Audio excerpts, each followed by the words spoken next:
Is it possible to reject the idea of race even while acknowledging the persistence of racism? Thomas Chatterton Williams will be here to talk about his new memoir, Self-Portrait in Black and White. How did the CIA get involved in brutal mind control experiments? Stephen Kinzer will be here to talk about his new book, Poisoner in Chief. Alexander Alter will give us an update from the publishing world. Plus, our critics will talk about the latest in literary criticism. This is the Book Review Podcast from the New York Times. I'm Pamela Paul. Thomas Chatterton Williams is here now to talk about his new book, Self-Portrait in Black and White, Unlearning Race. It's reviewed this week on our cover by Andrew Solomon. Thomas, thanks for being here. Thank you so much for having me. So race and identity are pretty hot-button issues right now. And with this book, you're kind of placing your finger directly on that button and pressing down. Why do that? I did it because I think I felt I had to. I very much bought into and really believed in the American racial binary that says a drop of black blood makes a person black. I grew up in New Jersey with a white Anglo-Saxon Protestant mother and a black dad, and defined myself simply as black and never checked two boxes on any census, even once after 2000, once you could.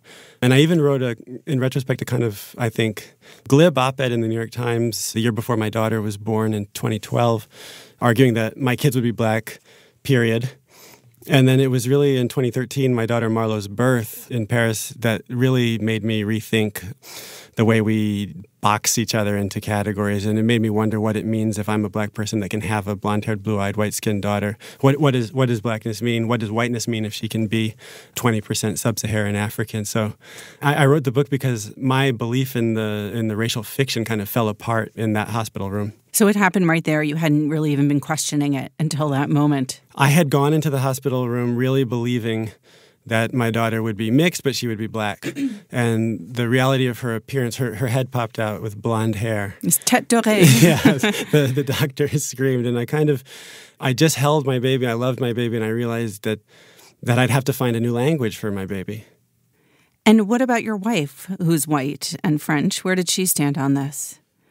Race is made locally. I really learned that also living. I've been almost a decade in Paris now, and my wife never understood the one-drop rule. It's not that she didn't think that her kids would have black heritage. It's just that she didn't. Europeans don't often understand viscerally why whiteness can be tainted the way that Americans, believe that a drop of black blood necessitates someone not being white. So she kind of got on my page, and when I wrote that op-ed, she was like, "That's cool, I'm going to have black children." But I think when she saw our daughter, she also thought, how can I send this kid into the world just uncritically saying that they're black? So it's not that we want to send our daughter into the world saying that she's white either. That's the book is really, it's not against blackness, it's against race. I think that we all have to have an anti-racist project. That racism is real and it affects the way that we live our lives, and anti-black bias is real. But I don't think you can stop at anti-racism. I think you have to go a step further and be anti-race if these pernicious categories are not actually real. All right, I want to get to that larger message in a bit, but sticking to your personal story for now. Before you went to France, you self-identified as black. When you got to France, did that start to change, or how are you perceived racially in France differently from the way you were here in the U.S.? When I arrived in France, people didn't necessarily read my physical characteristics the way they're read back home. So if I wasn't understood as a light-skinned black person in America, the impulse would be to think that I was Latino or something like that. But in France, I became kind of a North African Arab, which was a shock to me at first. And I kind of got used to it. But really, my primary identity in France was not racial. It was national. I was an American. And that's always been a kind of liberating discovery for black Americans, going back to Baldwin and the GIs and the jazz musicians that came. If you're suffering, from racism back home, it was a kind of a liberating moment to realize that you were just an American and that you had more in common with other Americans than you had with Europeans, actually. So this book is kind of a memoir, but also an essay, larger sort of an argument about race and racism. Your first book was a straight memoir, Losing My Cool. Did you plan to kind of continue in that vein? You had a novel going on, right, in between? I did. My first book came out in 2010, so I'm coming up on 9 years between publications, and 3 of those years were spent working on a novel that I kind of put in a shelf around the time my daughter was born. Maybe that was for the best, but yeah, I had wanted to write a novel. I didn't set out to be a serial memoirist, and my dad so says there have been 9 long years in between there to cover. There were, and there was a kind of an epiphany, and I think there was a larger argument to make. I think you can dip back into memoir over and over again if there's a larger point to be made. I don't want to just gaze at my navel or talk about my own fascinating life, but I think that our personal experiences can touch on things that are universal. So what made you put that novel away and decide to write this book? I wrote an essay in the Virginia Quarterly Review about my daughter's birth, and then I realized that was a book, actually. And the novel wasn't going good. I gotta be honest. It was a good excuse. I wasn't happy with the novel. Always a good excuse to put that first novel away. Yeah. But as you said, it's not a straight memoir. You do have a larger point here. Let's go back to what you were first talking about with race. Like, what do you think that we're getting wrong here in America when it comes to race and identity? I think that we have a well-meaning conversation on the left that's kind of believing again in the idea that racial categories are kind of essences, are real. We pay lip service to the idea that they're social constructs, but I think there's a kind of belief that there is something fundamental about blood or about tribe. And I think on the right it's been very bad as well, and that comes from a less well-meaning place. But I think we're dangerously losing sight of a kind of universal humanism, you know? In recent years, with Black Lives Matter and then with the election of Trump and what people perceive to be sort of a much more racialized rhetoric in this country, it seems that people have, if anything, reinforced a sense of racial identity and tribalism. Do you find that understandable? Do you get where that's coming from, that people want to focus even more on identifying by race?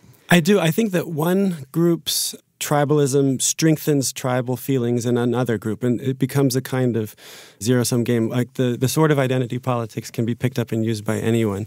And so I think that when we're in an era of increased, like more visible displays of white supremacy, I think it makes groups who bear the brunt of that kind of want to band together and want to strengthen their own group cohesiveness. So an argument like the one I'm making, I realize it's a big ask, not necessarily always just of white people who may not want to give up their privileged status in society, but it's a big ask of Blacks and Latinos and others who feel that, you know, also we've just been making some progress. There's a kind of consensus about what we need to do and who we are, and we're marching in the streets and we're making some noise and we're getting some recognition. Like, why would I give that up now? But I actually don't think that we can ask white people to live in a deracialized world unless everybody kind of steps back. It's a demilitarization of the whole thing that I think would actually ultimately benefit everybody. But it's hard to make the first move. Right. I mean, because what's happening right now is that sort of sense of race as a primary identifier isn't just happening with people of color, but also people who are white sort of becoming more conscious of their whiteness. You have whiteness studies in universities and sort of people being very aware of whiteness as much as they are of blackness. That's right. Two things have to happen with many whites. One, whites have to become aware that their race is a race and is constructed in society. I think that, like whites of my mother's generation, certainly were encouraged or just moved through society kind of unraced, and race was anything that was a deviation from this invisible norm. Right, the white was the default. Right. So that's not going to get us to where we need to be. White people have to be aware of how they're raced in society, and then they have to be able to achieve a perspective that sees beyond that and sees why they should be anti-race if they're going to be persuaded by such an argument. That's not the case with Blacks or Latinos who come into the world understanding that they've been raced. If you were in charge, what would you say people who do think of their race as an important way to self-identify, to identify with a community, how does one give that up? I would say you don't have to give that up, but you just reorient the way you perceive what that is. Mm-hmm. Cultural traditions, communal traditions and ties, ways of belonging to each other. There's nothing about blood and skin in that, actually. That can be there. I mean, I didn't change the music I listened to. I didn't change even the Black cultural tradition I feel very much a part of. I just don't believe there's anything essential about that, or that it does much good to kind of reify the idea that there is by calling it a race. Mm-hmm. I mean, it's a group of people, it's a community that existed in a place and time, and it was made into a race, but I think we can unmake that too. I have to believe that. So you didn't get to this place from nowhere. As you said, you moved to France thinking of yourself as Black, thinking your kids would be Black. And that's partly because of the way you grew up. And a lot of that, I'm assuming, had to do with your father. Mm-hmm. What was his notion of race, and how did that influence you? My father, he had a very realpolitik idea of race, and he also had a playful way of speaking about race. I was always aware. There was a wonderful op-ed in this weekend's New York Times on when Italians became white. Mm-hmm. I always grew up in a household where my father, who's a sociologist, said the Irish were not always white here. Their monolithic whiteness is new. Italians were not always under the umbrella of whiteness. Jews were not always welcomed. My father was always telling us that race was a fiction. He would joke and say, your mother's just light-skinned because she's got Black consciousness. But he was also very serious that you will be perceived as Black boys and Black men, and that you need to know what that means. And you also have to be proud about that, and you have to walk into the world prepared to be perceived a certain way. And so race wasn't real, but racism was real. And so my father wasn't Black, but Blackness defined him. I don't know that he even fully agrees with the book. But I was going to ask, what does he think of this?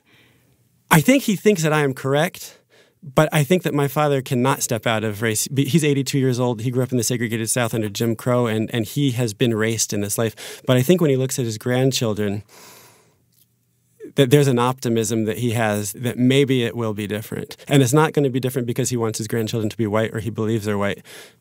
I think he thinks that we're not going to necessarily have to live the same life, and that must be for the better. Does he think of them as Black? I mean, when he met my baby for the first time when he came to Paris about 2 weeks after she was born, he held her up, and I kind of sheepishly smiled and said, well, she doesn't look so Black, does she? He said, she doesn't look like you? He said, oh, she's just a Palomino. And I whipped out my phone, and it's a horse breeding term, but he grew up in the South with these terms. He said, I went to school with a couple of kids who were colored this way on the segregated side of town in Texas. It has always been this way. He said the notion of the other is false. When you were growing up, he was concerned that at a certain point that you were going to be sort of too white, right? I mean, you tell the story about boxing. It was only in retrospect that I realized how much of my father's identity comes through being a man who could box very well, and he learned to box from his uncles. And boxing was both something athletic that you did, but it was also that you had to handle yourself with your hands. You had to be able to defend yourself. And he always tried to give me these lessons and teach me to box, and I didn't like it very much. And I remember one time in the car, he asked me what I was interested in, and I was talking to him about baseball and basketball, and he was kind of relaxed, and I didn't realize how serious he was being, and he was like, and what about boxing? And I said, I don't really care that much about boxing. And the fury, this kind of deep fury that erupted, a racial hurt kind of, he said, I'll be damned if they make you white. And I was like 8 years old. My head was spinning. I didn't understand how a preference for a sport could be a racial preference. It was only much later that I realized that and what it meant to him. We never had that conversation again, but that was a glimpse into kind of what he thought was at stake, which I had no idea was at stake at the time. Now, he never referenced that conversation again, but you've obviously written it. Your dad is still alive, so is your mother. Mm-hmm. What did he make of it when he read that part of the book? That was in the New York Times Magazine a couple weeks ago. That was tough for him, but I thought he took it really graciously. My first book is essentially a hagiography about how wonderful my dad is, and I really meant that book. And so this book has other aspects of my upbringing that are not just about the wonderful education and the love my dad gave me. It's also about these tough racial questions that he couldn't protect me from having to figure out on my own. My dad always wanted to protect me from everything, but some of these things, once you get out in the world, you have to figure out yourself. So you have to kind of flip that now as a writer, writing when it comes to protection, writing about your wife, about your kids, about your parents and your friends and family. Like, how did you negotiate that when you were writing it? Did you hold back? Did you run things by people? I didn't hold back, and I'm very lucky. My wife Valentine, I asked her, will this be a problem? And she said, she's a writer too. She's a journalist and an author. And she said, you got to write what you got to write. And some of the stuff, I love my wife's grandmother, but I wrote something about a figure that she has on her coffee table, which is a slave's head. And I wrote about what I think about that and how that makes me feel when I think about my kids seeing that. I think that was difficult for the family, but her family was very supportive, and they really have a respect for the vocation of writing and of trying to tell things how you see them. Has it been translated into French? It will be next year. That's going to be tougher because I still get the benefit of this is in English. Right, a little bit of confusion. Yes. That people, maybe they misread it. Plausible deniability. Going back to your father, he grew up, as you mentioned, in the Jim Crow South, was very sensitive to his own blackness, and he married a white woman. Mm-hmm. How unusual was it at the time? How did your parents meet? This was less than 5 years after Loving v. Virginia. So over 70% of Americans, most of those would be white Americans, said that it was wrong for a white person to marry a black person.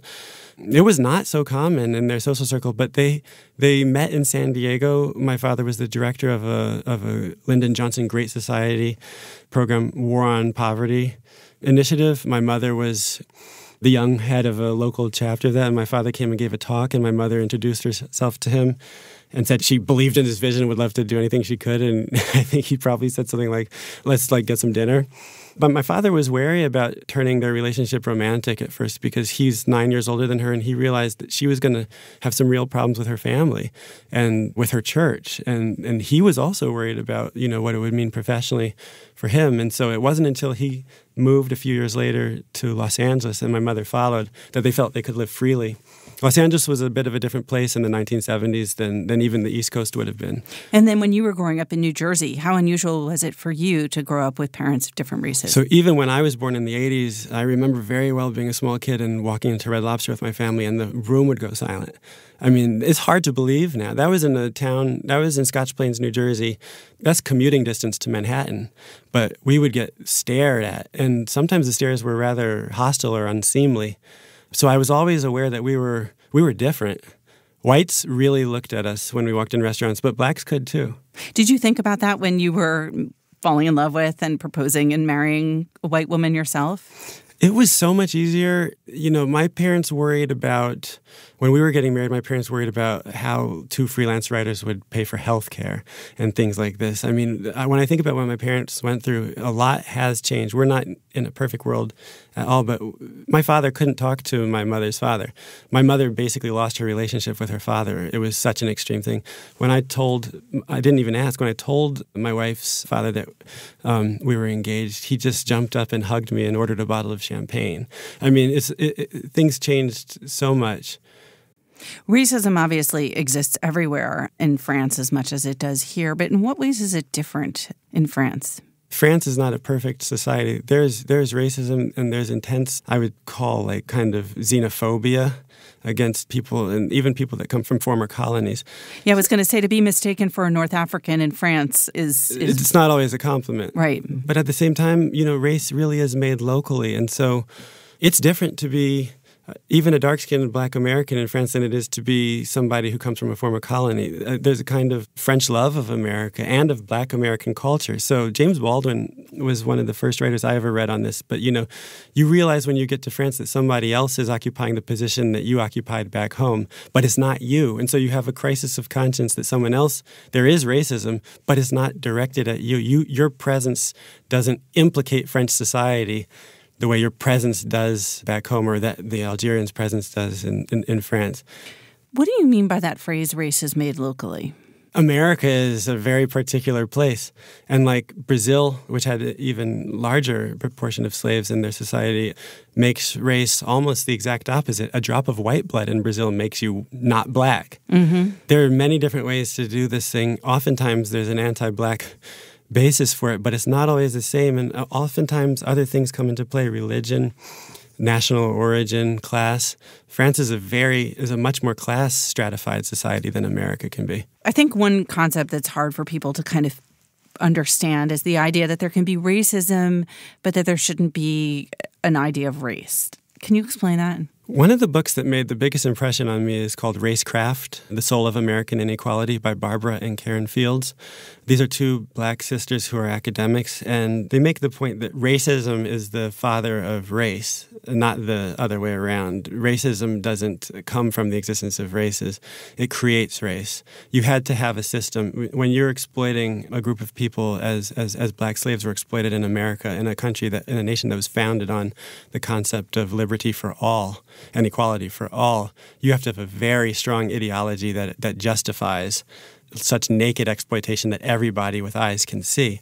And that ideology became white supremacy. But they argue that race functions in society the way that witchcraft used to function in other societies, and it still does function in certain parts of Africa, where we know there's no such thing as witches, but if you were being burned on the stake for being a witch, that was very real. It's the way money functions. Money doesn't mean anything except we collectively make it mean something, this piece of paper. I want to end this with you reading a little bit from the book itself, because so much of this is in the writing. So if you could just introduce the section that you're going to read. I'm going to read a quick scene from the prologue. In October 2013, after a late dinner with visiting American friends, my wife's water broke.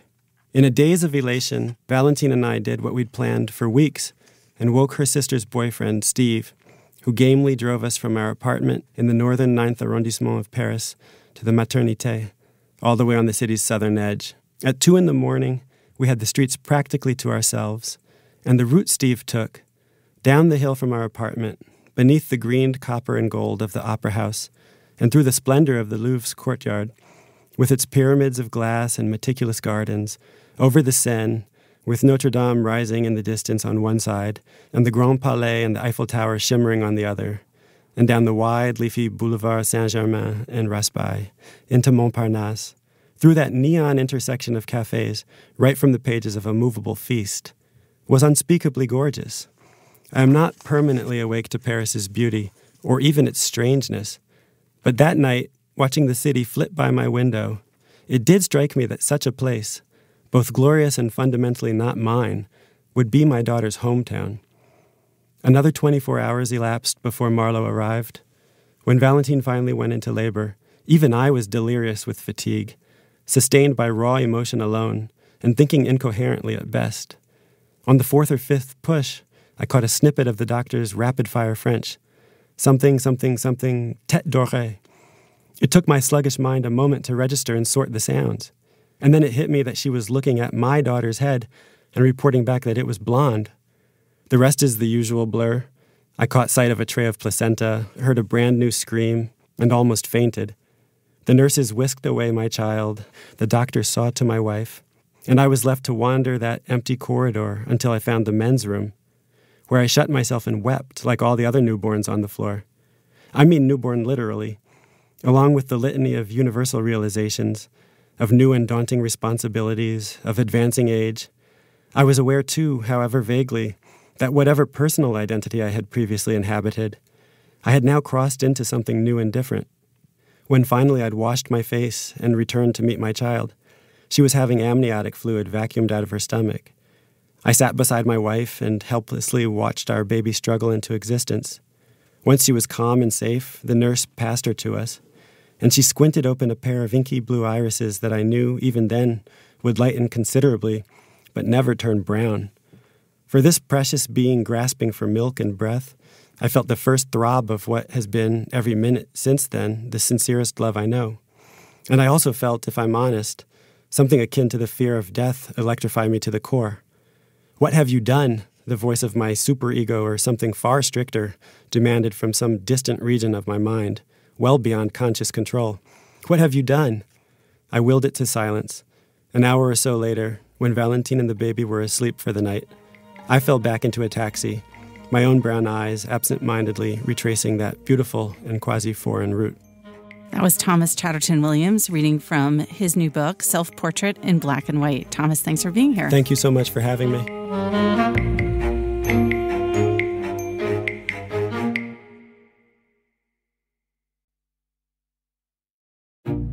So here's a request for our listeners. I get lots of feedback from you, some complaints, lots of kind words. Really appreciate it.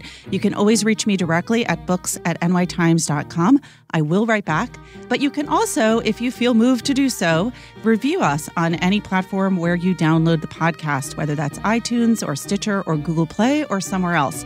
Please feel free to review us and, of course, email us at any time. Alexandra Alter joins us now to talk about some news from the literary world. Alexandra, thanks for being here. Thanks for having me. I really want to talk about the finale for Succession, but I do too. We'll put that off because there is some very big news this week. Yes, we are in the thick of literary award season, coming right off of the Nobels. And this week we had the announcement of the Booker Prize, which is, I think, along with the Nobel, probably the most prestigious international literary award. And this year was very surprising. They awarded it to two authors, which is really unusual. It was Margaret Atwood, who has won before. She won in 2000 for The Blind Assassin. And a less well-known author, Bernardine Evaristo, who is a British author of Nigerian and British descent. So the judges were totally, they weren't conflicted. They agreed they wanted to give it to these two people. And even though the rules explicitly forbid that, the rules of the Booker Prize are very explicit that it should go to one author, they pushed and pushed and pushed until they were finally allowed to have their way. Okay, so what are the titles of these two winning books? So the Margaret Atwood won for The Testaments, which is never heard of it. No, it's her, her incredibly highly anticipated sequel to The Handmaid's Tale. When I say anticipated, I mean like for decades. People went wild for this book. It has sold incredibly well. Of course, it's coming at a time when The Handmaid's Tale has renewed cultural relevance. There are women who dress up as handmaids and protest at state capitals and at Congress, and there's an award-winning television show. So she's been very much kind of in the air and part of the zeitgeist. And so even though I thought she was somewhat of an unlikely choice, given that she's won already and she's so well established, I think this is almost like giving her the Booker for The Handmaid's Tale plus The Testament. It's just sort of recognizing her place in kind of not just the literary world, but in sort of the cultural and political world at this moment. The other novel that won is titled Girl, Woman, Other, and it's very experimental. It's sort of a mix of prose and poetry, and it follows 12 characters. Most of them are Black British women in various stages of their lives, and Evaristo has said that she really wanted to kind of compensate for the lack of Black British women in contemporary literature, and she felt like having a broad cast of characters was a good way to do that. All right, just so we know which books didn't win. So there was a very interesting shortlist this year, I thought. As you know, there's always a lot of debate when the 6 authors on the finalist list are chosen, particularly since the prize was opened up to American authors and really any author who writes in English and is published in the UK. So people are always kind of weighing sort of geographic diversity and gender diversity. And this year, I think the shortlist, as far as I saw, didn't raise too many eyebrows. 4 of the 6 authors were women. There were authors from Turkey, from Nigeria, from Canada, from the UK, and there were literary heavyweights as well as sort of lesser-known writers. So the other finalists included Salman Rushdie. He was on the shortlist for his new novel, Quixote, which is a retelling of Don Quixote, and it's a different spelling, so I may not be pronouncing it correctly. But this novel features a traveling salesman who falls in love with a beautiful television host and is on a quest to woo her, and it takes on a lot of sort of contemporary political issues and the opioid crisis and all kinds of stuff. And it got, I would say, mixed reviews from critics, but nonetheless, it seemed to have captured the attention of the judges. Another author on the shortlist was Elif Shafak for her novel 10 Minutes, 38 Seconds in This Strange World, which also sounds somewhat experimental. It's a story about a woman in Istanbul who is a sex worker who is murdered and left in a garbage bin on the outskirts of the city, and sort of as she realizes her life is ending, kind of reflects on her life a bit. Another finalist was Chigozie Obiama for An Orchestra of Minorities, which is about a Nigerian poultry farmer who falls in love with a woman after he stops her from jumping to her death. And finally, the only American on the shortlist this year is Lucy Ellman, who was chosen for her novel Ducks Newburyport, which is highly experimental. It's 1,000 pages, And it's mostly a single sentence, and it features a woman who is reflecting back on her life while she's baking, and it sort of meanders, but apparently it's extremely absorbing. Parl Sagal gave it a fantastic review. So as you can see, just a really eclectic, broad list of finalists this year, both in terms of the style and the geography and the themes of what people were writing about. All right, so we've got the Nobels down. The Booker is now awarded. What's next? The National Book Awards. All right, and that's November 12th. That's right. All right, so we'll talk before then. We will, for sure. Thanks, Alexandra. Thanks for having me.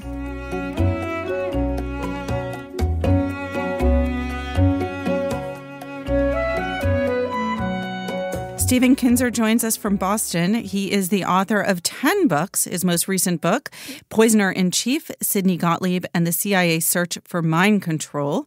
And he is also a former longtime correspondent for the New York Times, where he was the bureau chief in Nicaragua, Germany, and Turkey. Stephen, thank you so much for being here. Great to be back. So the Poisoner-in-Chief is someone who most people are probably not familiar with, maybe never heard his name, Sidney Gottlieb. Who was he? I think I stumbled on the most powerful unknown American of the 20th century. You're right, nobody's ever heard his name. But he was a person who operated in complete invisibility while conducting the CIA search for mind control during the 1950s and early 60s. So he had what amounted to a license to kill granted by the U.S. government. His experiments were among the most extreme that have ever been conducted by any officer or agency of the U.S. government. And all of this was in service of this MK Ultra project at the CIA, which was designed to find the key to mind control. I mean, this sounds like science fiction. Everybody tells me that, and people are using that cliche about you can't make this kind of stuff up. Yeah, I tell you something. As you mentioned, this is my 10th book, and I've devoted a good deal of my career to trying to uncover or discover what happens behind the facade of public policy and public diplomacy that we see.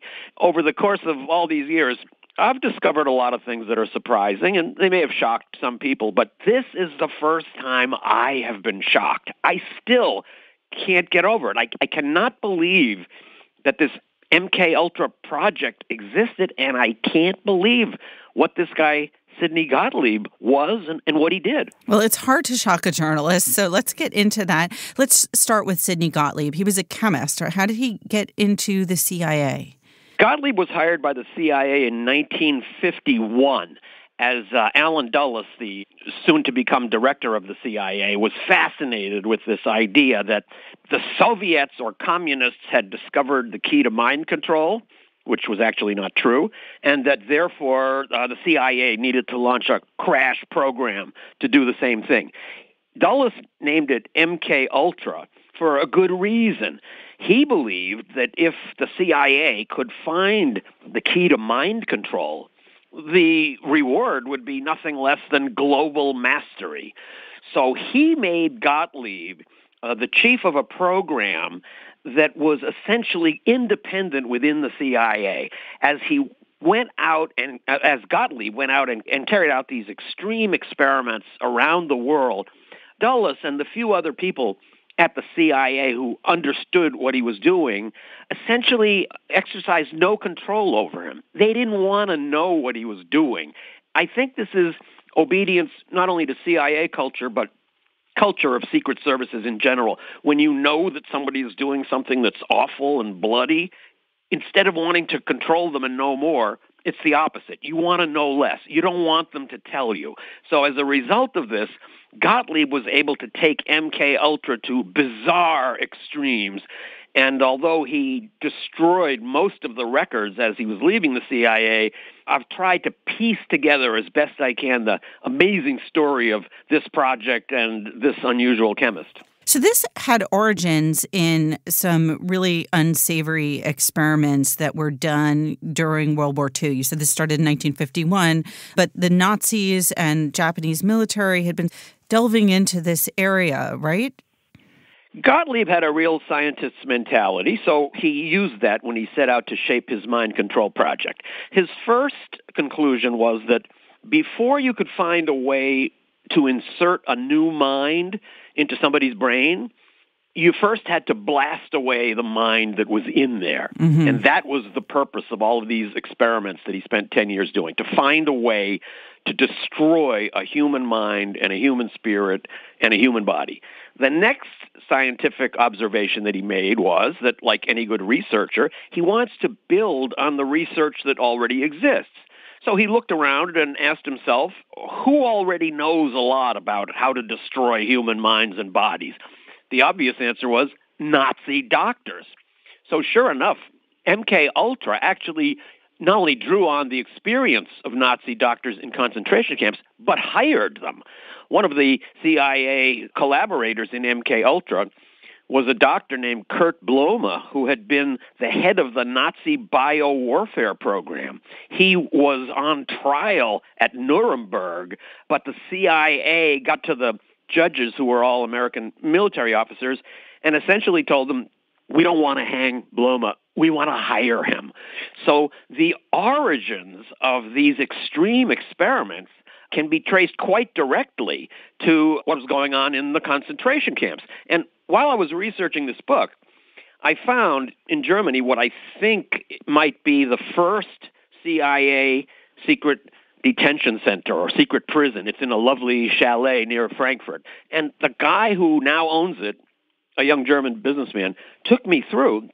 He took me down into the basement, and he said these storage rooms were the cells where CIA scientists and their Nazi partners carried out experiments that were just continuations of the experiments that were being conducted just down the road at concentration camps a few years earlier. And he also told me people in this neighborhood know what happened here. The older people have told me that the bodies of people who were experimented to death were buried in the forests around here in places that are now covered over by shopping malls and apartment blocks. So it's not a secret there. And I actually found an article in Der Spiegel, the German magazine, that describes this house. And it says, this was the CIA's torture house. There were deaths, but the number is unknown.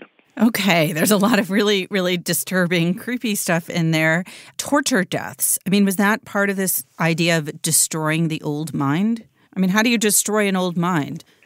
Well, I'll give you a couple of examples. Gottlieb had experiments inside the United States, and he also had experiments outside the United States. Within the U.S., his favorite subjects were prisoners, for obvious reasons. So one of his experiments, for example, at the federal prison in Kentucky, involved segregating 7 African-American inmates, and then, without telling them what was happening to them, feeding them triple doses of LSD every day for 77 days. Oh, my God. The object was to try to find out if that kind of a drug overdose can destroy a person's mind. And, of course, the answer is yes. Abroad, his experiments were even more intense because there he didn't have what they charmingly described as the disposal problem.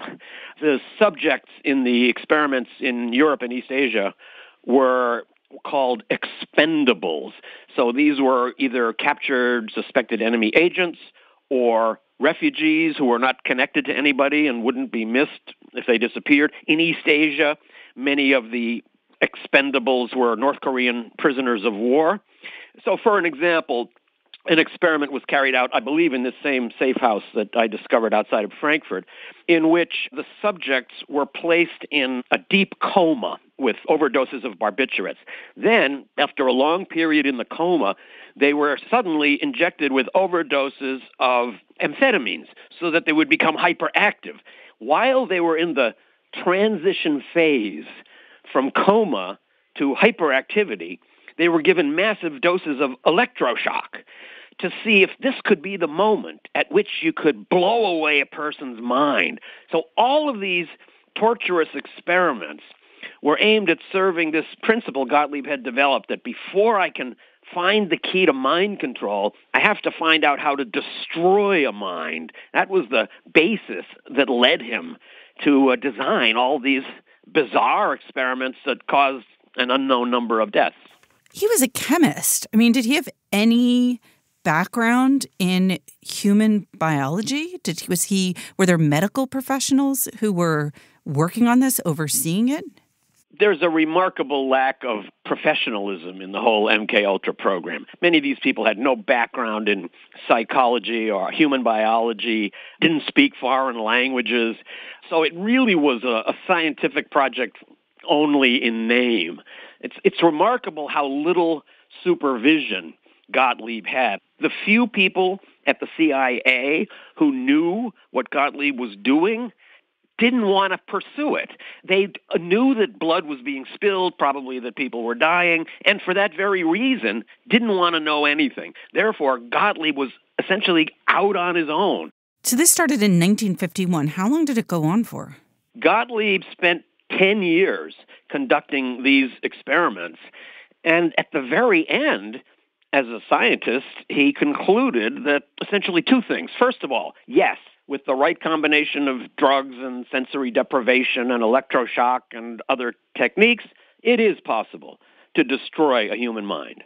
Number two, no, it is not possible to insert another mind into that resulting void. Gottlieb was finally forced to admit that mind control is a myth. You cannot make a person go out and commit murder if that person is deeply opposed to murder. I think maybe part of the reason why the CIA fell for this fantasy is that these people had all grown up with books and movies about mind control. It's always been a fascinating subject. So there's Edgar Allan Poe stories and Sherlock Holmes stories and movies like Svengali and Gaslight. I think in the minds of Alan Dulles and some of these CIA people, there was the idea that if fiction can imagine it, then science can make it real. That turned out not to be true in this case. Let's go back to just one of those experiments you talked about, those 9 African-American inmates who were given LSD 3 times the, I don't even know, normal dose for 70 days straight. What happened to them? I've asked myself that question, but they are among the many nameless victims of MKUltra. The protocols for those experiments were destroyed. MKUltra documents were destroyed by Gottlieb and his patron, Richard Helms, who was then the director of the CIA when Gottlieb retired. So the names of those African-American inmates are lost to history, and I speculate that they may even have died without ever knowing what happened to them and what kind of an experiment it was and what they were given and why. Given how much of this evidence has been destroyed, how did you report this out? How do you find out what did happen? Researching this book was very challenging.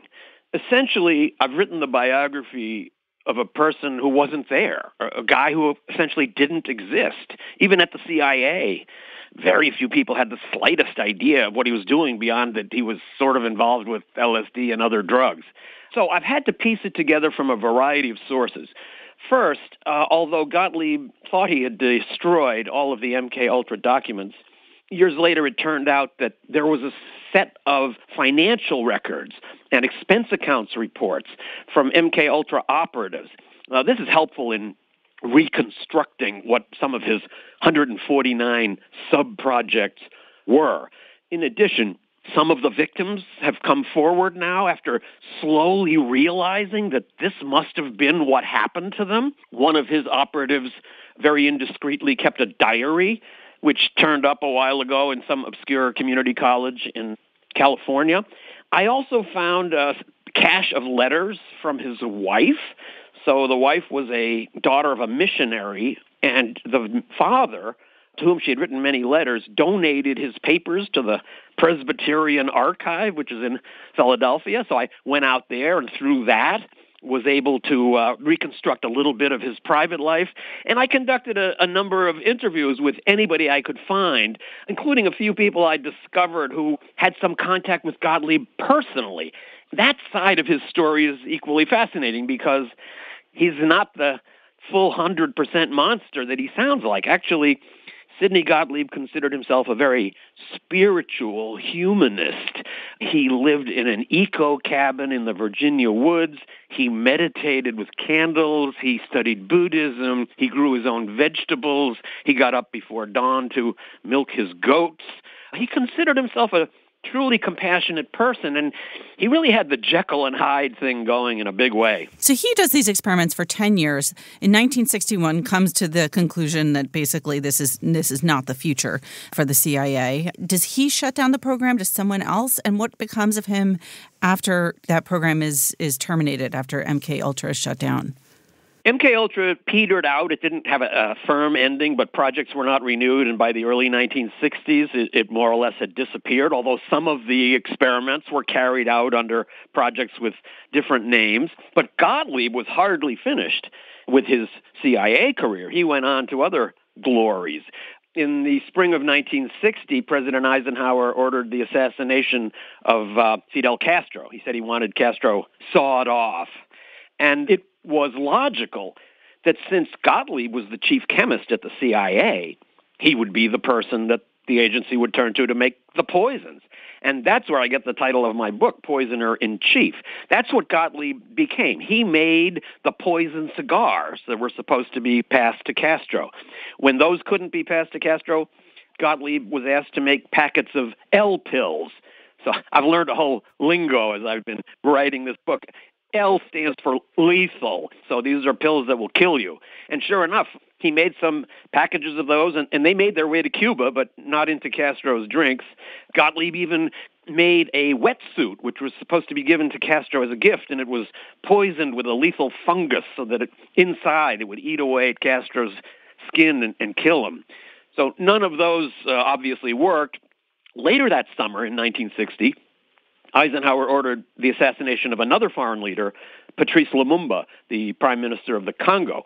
In this case, Gottlieb not only made the poison, it was one of his favorites, botulinum. I've now become a kind of mini expert on poisons, but he made a whole kit along with a hypodermic syringe and various accoutrements, and he carried this poison kit to the Congo and handed it off to the CIA station chief there with instructions that he use it to kill the prime minister. So this makes him certainly the only person in history who's ever carried U.S. government-made poison to a foreign country with the goal of using it to kill the leader of that country.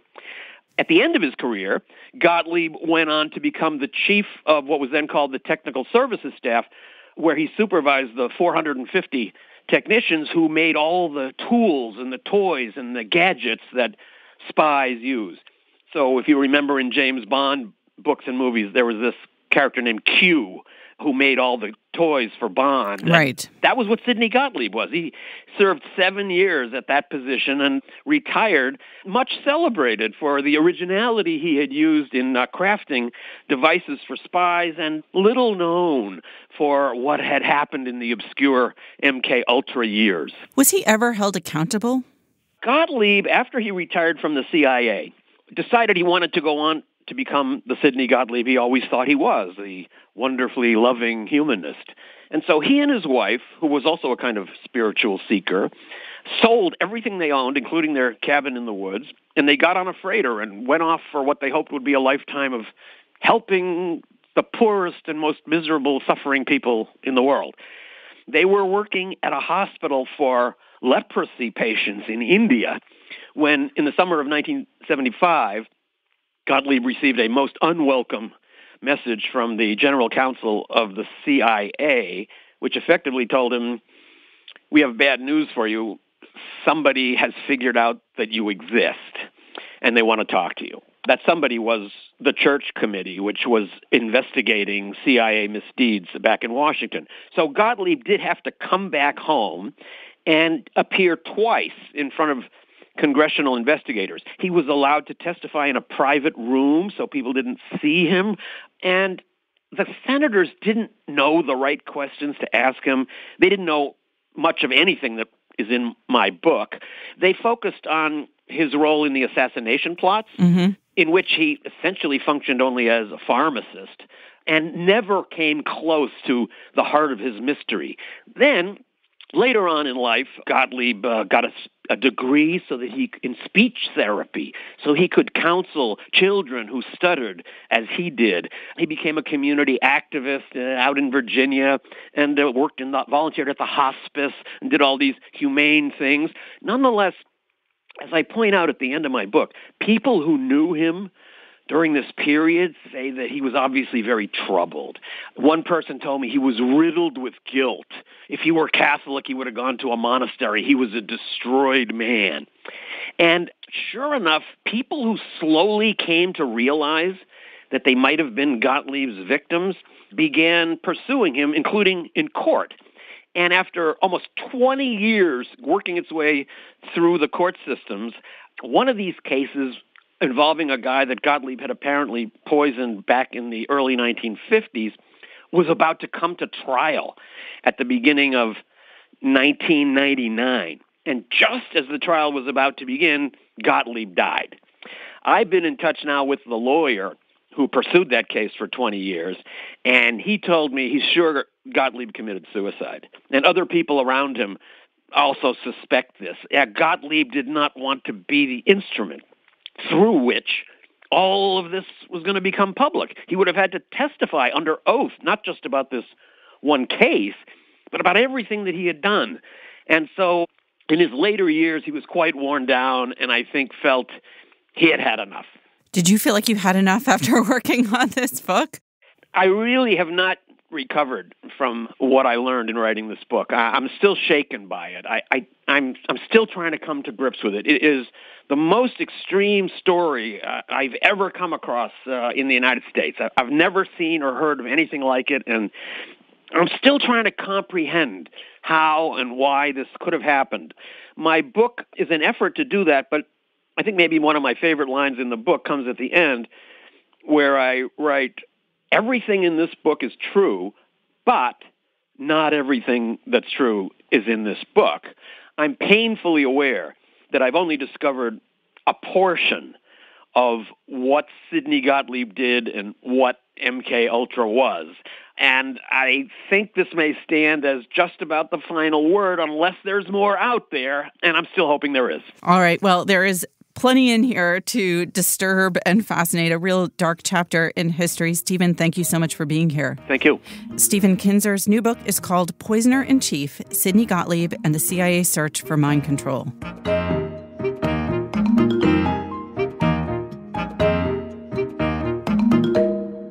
Joining us now are critics Dwight Garner, Paul Siegel, and Jen Salai. Hi, guys. Hi, Pamela. Hey, Pamela. All right. I should say Dwight is joining us remotely from West Virginia, where he is doggedly reporting/criticizing from for the next year. I'm living here for a year while I research a book. Well, more West Virginia books coverage to come from Dwight. But for now, Jen, you reviewed like a number of very newsy books in recent days. Yes. So I think there were 3 reviews last week, and 2 of the reviews were of embargoed books.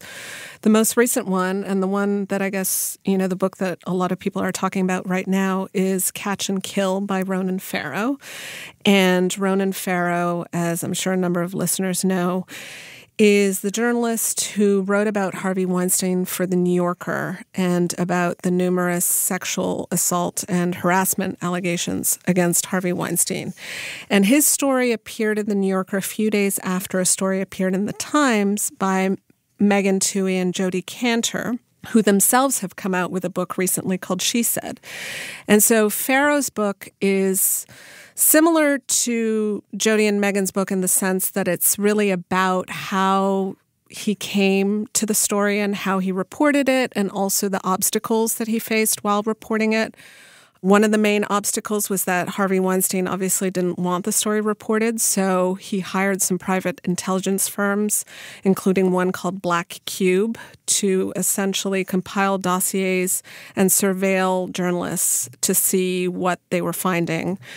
So his book is about that story, but also about the obstruction he faced from his employer at the time, which was NBC News, which, he couldn't figure out why, while he was reporting the story, they seemed very hesitant to actually air the piece that he was working on.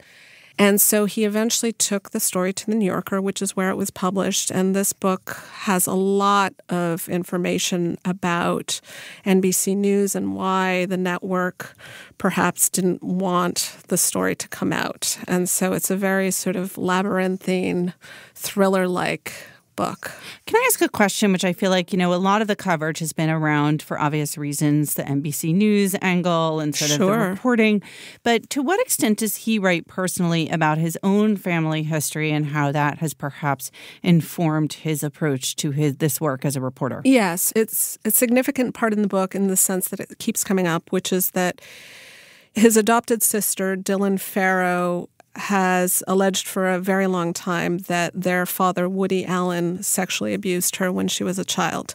And so this is something that comes up in the book because he does write a lot from the first person. And he's pretty candid about the fact that several years ago, he wanted her to essentially, as he puts it in the book, as well as to her at the time, to move on, that he just didn't understand why she couldn't let it go, that something that happened so long ago in the past, which even though he says that he believed her, that at this point, as an adult, that she had so many things going for her, as he put it, that he just didn't understand why she couldn't let it go. So part of the book does seem to be his attempt to reckon with that and his feelings of guilt with that.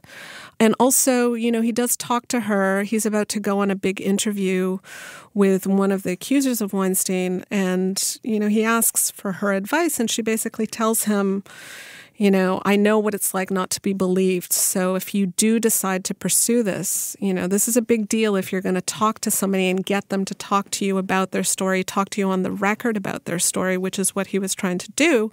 Don't let the story go. And so that also becomes part of the book where he does sort of feel like even if it would have been easier for him in terms of his job at NBC News to eventually just say, you know what, this is not worth it, because there were several people very high up in the organization who were really dissuading him from pursuing the story. And not only that, eventually they told him and his reporter to stop their reporting, which is pretty extraordinary. And then later on, when the story actually did appear in the New Yorker in print, NBC's line essentially was that the reporting was not up to snuff, even though they were the ones who told him to stop doing it.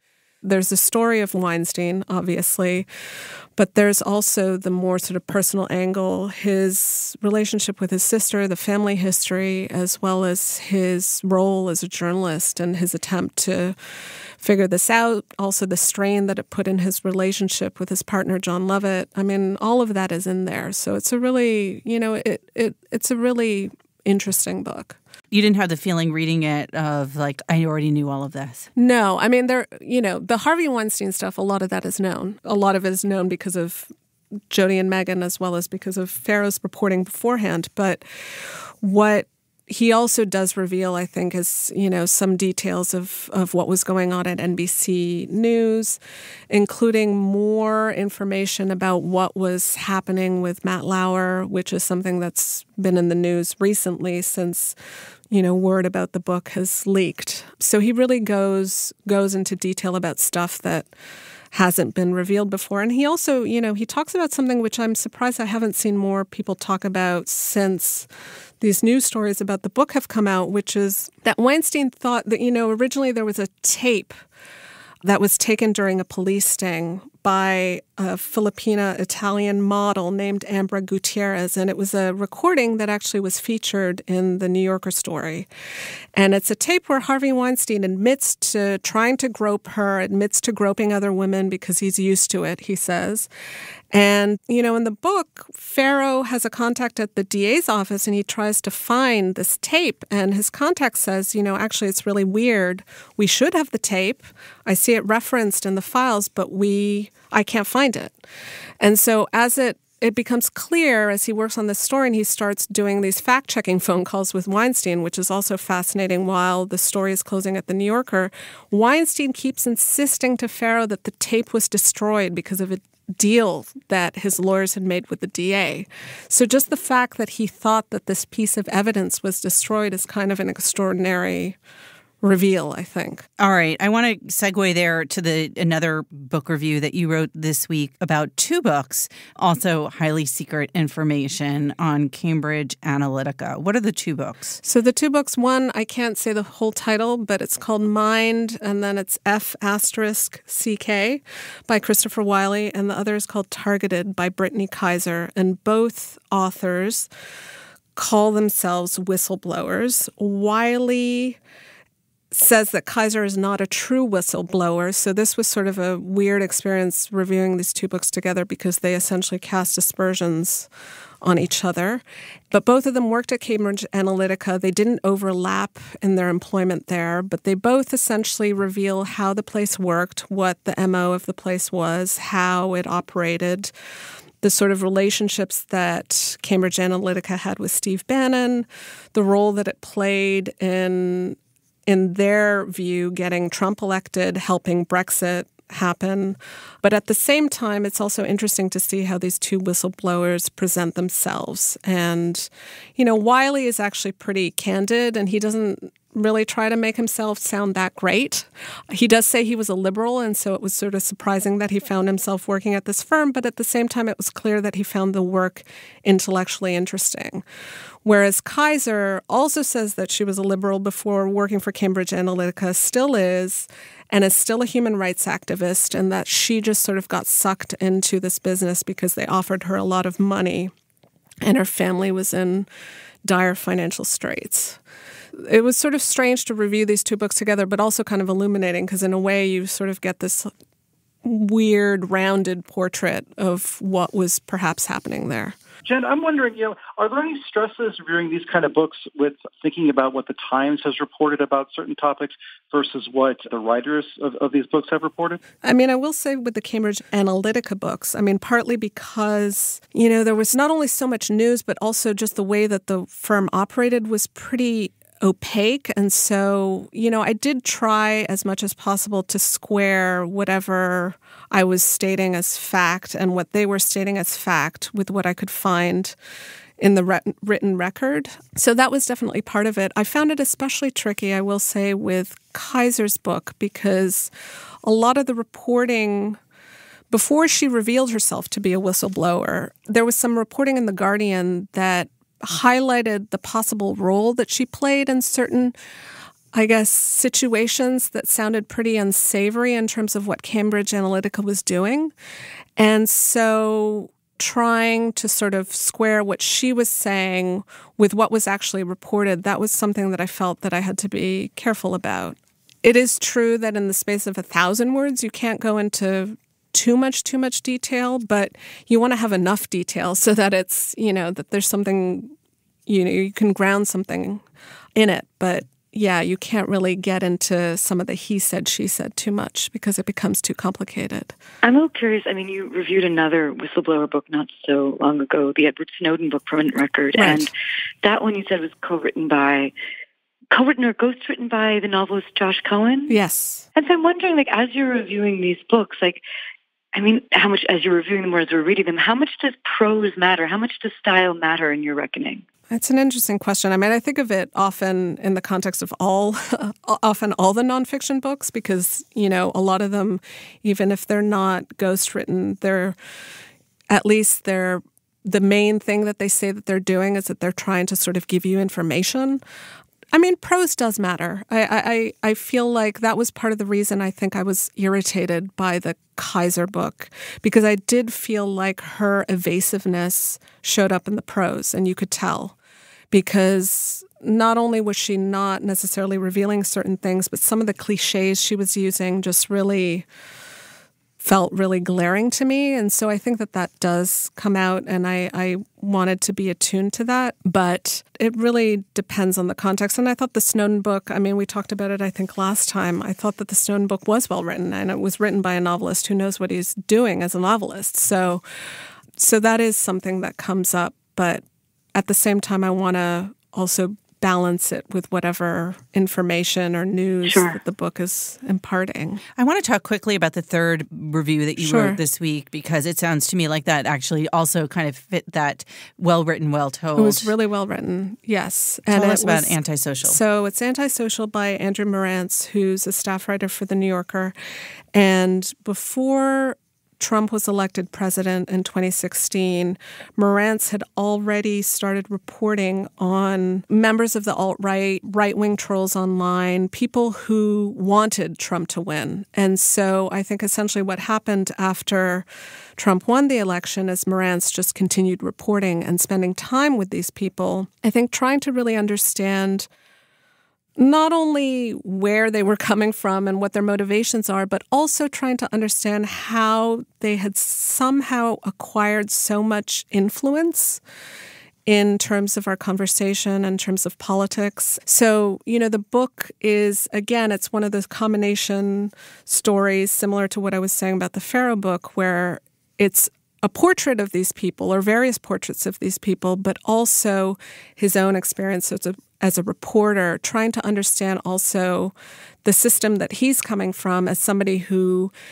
works for a legacy institution, The New Yorker. So he gets a lot of flack from his interview subjects who are always sort of making fun of him because they see themselves as the future of media, which is also an interesting question, and also trying to see how legacy publications are prepared or not prepared to deal with a lot of the people that he meets, as he puts it at one point, they're liars. I mean, they say stuff that just isn't true. Not only do they have views that he considers deplorable, but they actually lie about stuff. So how, if you're a journalist and you're committed to honesty, you're also committed to, or you hold even-handedness as a professional principle, how are you supposed to reconcile these things? And so part of the book is his attempt to really deal with that. And I don't know if he really comes at any definitive conclusions about what exactly to do. If he does, he'll have to let everyone know. Right, and just tell us how to fix it.